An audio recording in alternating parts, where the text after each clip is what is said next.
여러분, 어느 날 제가 공항에 앉아서 방금 소매치기 한 돈을 세고 있는데 아니에요. 소매치기 한 거. 그냥 여러분이 잘 듣고 있나 확인한 거예요. 터미널 근처에 정차되어 있는 비행기 몇 대를 봤죠. 비행기들은 서로 매우 비슷해 보였지만 그중 한 대는 둥근 코를 가지고 있었고 다른 하나는 뾰족한 코를 가지고 있었죠. 그래서 이런 의문이 들더라고요. 차이점이 뭘까? 누가 알겠어요? 예를 들어 868명의 승객을 태울 수 있는 거대한 에어버스 A380이든 약간 작은 보잉 747이든 대부분의 상업용 비행기는 코가 뭉툭하게 생겼어요. 한편 여객기의 몇몇 모델은 날카로운 코를 가지고 있죠. 그리고 군용 비행기는 코가 뾰족합니다. 그럼 과연 왜 그럴까요? 바로 핵심을 얘기해 드릴게요. 비행기 생산업체가 비행기의 예상 운항 속도에 따라 그 형태를 결정해요. 비행기에는 두 가지 타입이 있죠. 속도가 음속보다 느린 아음속기가 있고 음속보다 빠른 초음속기가 있죠. 아음속기에는 둥근 코가 장착됩니다. 이는 비행하는 동안 공기가 비행기 주위로 더 자유롭게 움직이게 합니다. 다시 말해 뭉툭한 코를 하고 있는 비행기가 공기를 밀어낼 때 공기는 기체 위로 별 큰 저항 없이 지나가게 됩니다. 그럼 만약 초음속기가 뭉툭한 코를 가지고 있으면 어떻게 될까요? 어떤 기계가 엄청난 속도, 정확히 얘기하면 소리가 움직이는 속도인 시속 1235km 이상으로 날아간다고 상상해보세요. 공기가 이음속 항공기의 둥근 코 부분이랑 만나면 충격파를 만들어냅니다. 만약 상대적으로 아주 빨리 날지 않는다면 상관없어요. 하지만 초음속으로 난다면 만들어지는 충격파가 너무 강해서 큰 문제가 될 거예요. 기체에 심각한 손상을 줄 수 있죠. 해결책은 꽤 간단합니다. 날카롭고 뾰족한 코 모양으로 초음속기를 만드는 거예요. 이렇게 하면 비행기는 초음속에 도달한 이후 충격파에 의해서 만들어지는 저항을 최소화할 수 있습니다. 예를 들어 2003년에 운항이 중단된 유명한 콩코드기를 보세요. 뾰족한 코를 가진 이 초음속 여객기는 최고 속도가 음속의 2배나 됩니다. 그런데 초음속 제트기에는 또 다른 특별한 점이 있어요. 초음속기는 뾰족한 코가 필요할 뿐만 아니라 초강력 재료로 만들어져야 한다는 거예요. 비행기는 음속의 경계를 넘어선 후 더 빨리 날아갈수록 더 뜨거워집니다.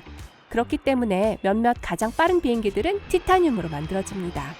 이 재료는 초음속기가 내는 속도에서 녹거나 형태가 변형되지 않거든요.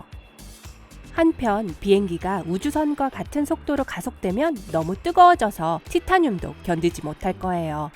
그러면 우주선은 이 문제를 어떻게 해결했을까요? 뭉툭한 코로 해결했어요. 네, 알아요. 모순적으로 들리겠죠.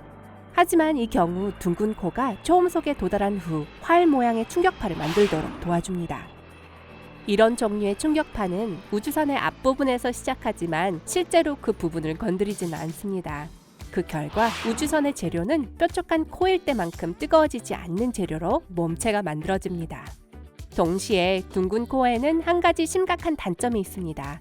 코가 둥근 우주선은 너무 많은 연료를 사용해서 비용 부담이 크다는 거죠. 그래서 우주선을 만드는 회사에서는 둥근 코를 꼭 사용해야 하는 우주 셔틀에만 이를 장착합니다. 여러분은 뾰족한 코를 가진 초음속기를 타고 싶으신가요? 여러분의 의견을 댓글로 알려주세요. 어쨌든 몇십 년 후에는 비행기가 뾰족한 코를 하든 뭉툭한 코를 하든 상관없어질 거예요. 왜냐하면 비행기가 완전히 다르게 생길 수 있거든요. 예를 들어 예측 중 하나에 따르면 미래의 비행기에는 창문이 전혀 없을 수도 있다고 합니다. 그러면 기체를 더 강하게 만들 수 있다고 하네요. 그 결과 비행기가 놀라운 속도로 날 수 있게 될 거예요. 이와 마찬가지로 비행기로 여행하는 것이 2050년에는 더 친환경적으로 될 거라고 합니다. 상업용 비행기가 완전히 전기에 의해 운항될 거기 때문이죠. 이러면 온실가스 배출이 줄어들고 연료비도 엄청나게 줄겠죠? 게다가 전기 비행기는 지금 쓰고 있는 항공기보다 훨씬 조용할 거예요. 현재 중요한 목표는 비행기가 전체 여행을 마칠 때까지 버틸 수 있는 배터리를 만드는 거예요. 동시에 이 배터리는 지나치게 거대하거나 무겁지 않아야 합니다.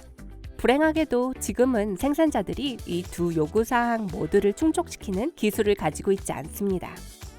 또한 몇십 년 안에 비행기는 꼬리가 없어질지 몰라요. 비행기가 전기 비행기가 되면 지금처럼 뒤쪽으로뿐만 아니라 필요한 방향으로 추진력을 제공해 줄 수 있는 특별한 시스템을 달아야 하죠. 그 결과 꼬리를 포함한 추가적인 조절 부위가 더 이상 필요 없어질 거예요. 미래 비행기의 또 다른 변화는 비행기가 만들어지는 재료와 관련이 있을 거예요. 문제는 비행기가 더 무거워질수록 나는데 더 많은 연료가 필요해지고 그러면 비행기 표값이 더 비싸질 거라는 겁니다. 그래서 어느 순간 여러분은 알루미늄 비행기가 탄소 섬유 비행기로 바뀌는 것을 목격하게 될지도 몰라요. 비행기를 탄소 섬유로 만들 때의 한 가지 장점은 기술자가 날개를 수직으로 확장할 수 있다는 것인데 이는 비행 동안 효율성이 증가한다는 것을 의미하죠. 또한 비행기의 기체가 훨씬 더 단단해질 겁니다. 이렇게 하면 새가 항공기에 부딪혀도 작은 흠집 하나 남기지 않을 거예요. 또 이상하거나 괴상한 형태의 비행기가 있을 수도 있습니다. 예를 들어 미래의 비행기는 상자 모양의 날개 디자인을 할 수도 있습니다. 기술자들은 공사장에서 사용되는 비금속의 아주 가벼운 물질 덕분에 이런 모양의 비행기가 현실화될 수 있을 거라고 주장합니다. 상자 모양 날개 디자인은 오늘날에 사용된 것보다 5배나 더 효과적이게 만들 수도 있을 것입니다. 또 다른 멋진 항공기 프로젝트는 하늘고래라고 불립니다. 이 비행기는 역사상 가장 많은 사람을 태울 수 있는 여객기가 될 겁니다. 이 비행기는 전형적으로 승객 575명을 태울 수 있는 현재 가장 큰 비행기인 에어버스 A380, 800을 난쟁이처럼 보이게 만들 거예요. 하늘고래는 한 번에 승객 755명을 태울 수 있을 거예요. 거기에는 객실이 3층으로 되어 있고 위층에는 여러 개의 전망대가 있을 예정입니다. 흥미있게도 이토록 인상적인 특성에도 불구하고 미래의 거대 비행기는 연료를 덜 사용하고 소음도 확연히 줄어들 겁니다.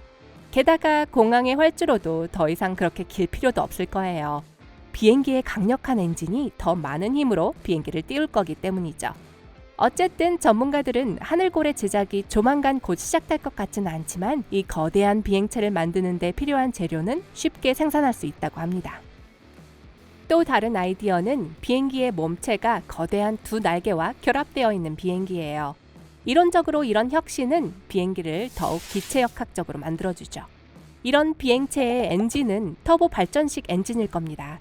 그래야 비행기가 더 친환경적이고 효율적이며 소음도 최소화될 수 있으니까요. 비행기의 형태는 UFO나 삼각형처럼 보일지도 모릅니다. 그러면 이륙하는 동안 지연 시간을 줄여주고 귀중한 연료를 절약해 줄 것입니다. 그렇다면 플라잉 V 비행기는 어떤가요?